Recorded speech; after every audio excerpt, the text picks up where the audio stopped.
Hi everybody, I'm back with another You Read, I Read book. So this is a book that has just one sentence on each page, and it also has some labels on the pictures that we'll read together. And I want you just to practice reading the words as I slide my finger under them, and then I'll read them back to you, and you can sort of double check yourself and make sure you are right. So the title of this book is Our Busy Tree, and it's by K.V. Kudlinski and illustrated by Jason Wolfe. And before we start, I want to look at this word busy for a second because it is a real rule breaker word. It does not make sense the way we say it. In fact, watch this. If I cover up the Y, does anybody recognize that word? Yeah, it's the word bus, like a school bus that you would ride to school. But then when it has that Y acting like a vowel at the end, all of a sudden, we don't say it the same way anymore. We pronounce this like it's a short I sound, We say busy. So that does not make sense when you're trying to sound that word out. So it's really a word that you just have to learn what it looks like and recognize that B-U-S-Y spells busy. Good. Our busy tree. Here's our title page.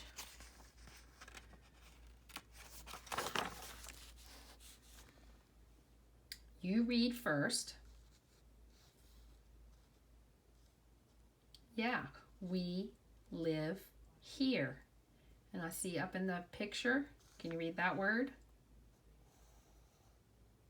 Yep, it's a raccoon, and then you know that word, owl. And how many syllables does that word raccoon have?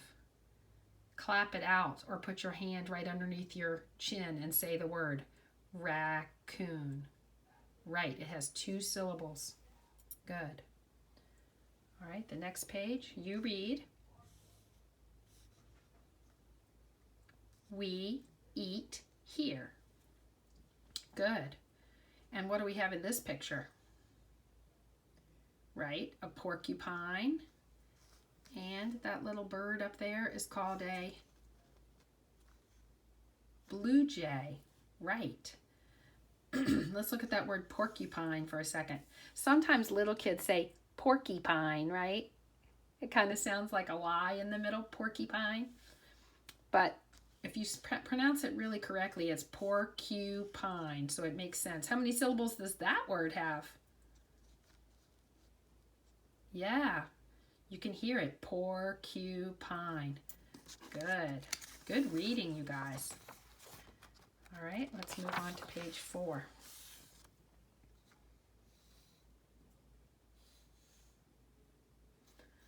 We make nests.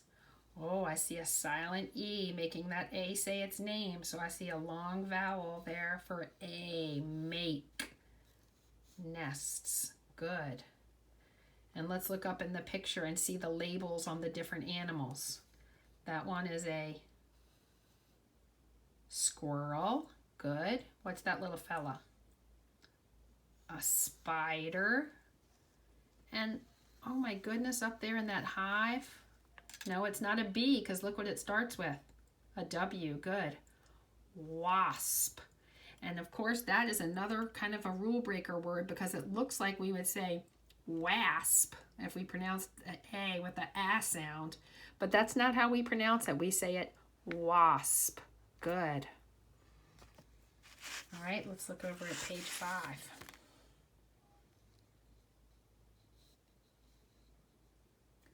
We hide in holes. Good. All kinds of silent E's around here.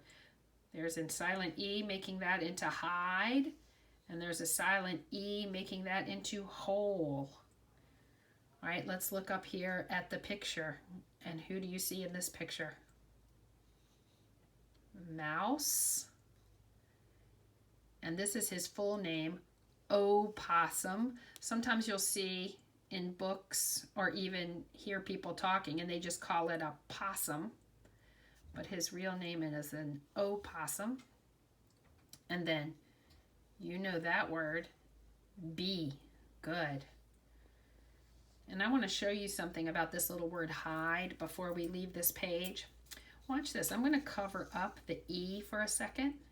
Can you say what that word is? Hid, right? So when we see it like that, it's the word hid, but then that silent magical E at the end changes the way we say the I sound. So instead of hid, it becomes hide. And that's how those silent E's work. Good work. All right, page 6.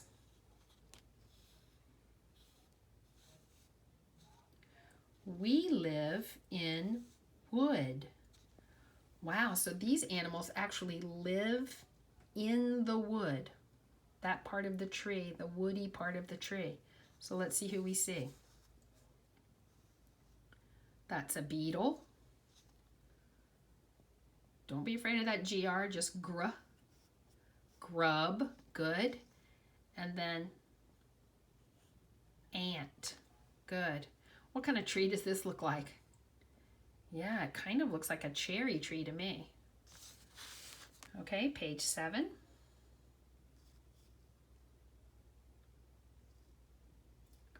We live on leaves. And what do you see? Butterfly, good. Bat, good. And caterpillar. Let's do some more syllable practice. How many syllables in this word butterfly? Say it to yourself. Right, it's 3. Butterfly. Good. What about bat? Just say it. Bat. Yep, 1 syllable. And then what about caterpillar? Let's try it. Caterpillar. 4 syllables. Good, caterpillar. And this is our last page, page 8. Let's read the words. What a busy tree. Why did I do that with my voice? Yeah, I said it kind of in an excited voice because I saw that exclamation point at the end of the word. at the end of the sentence. Yeah. And now let's look at this word right here, what.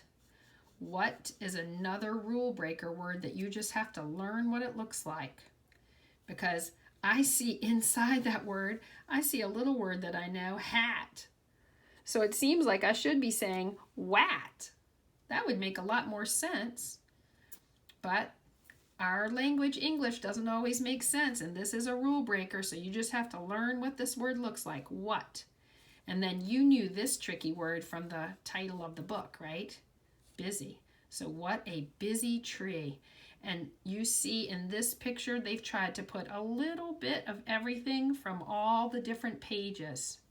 So when I examine this illustration closely, I even see some humans up there sitting on a branch reading and eating.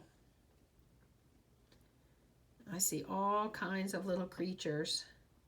Wow, these humans better watch out because look what I see up there. Ah!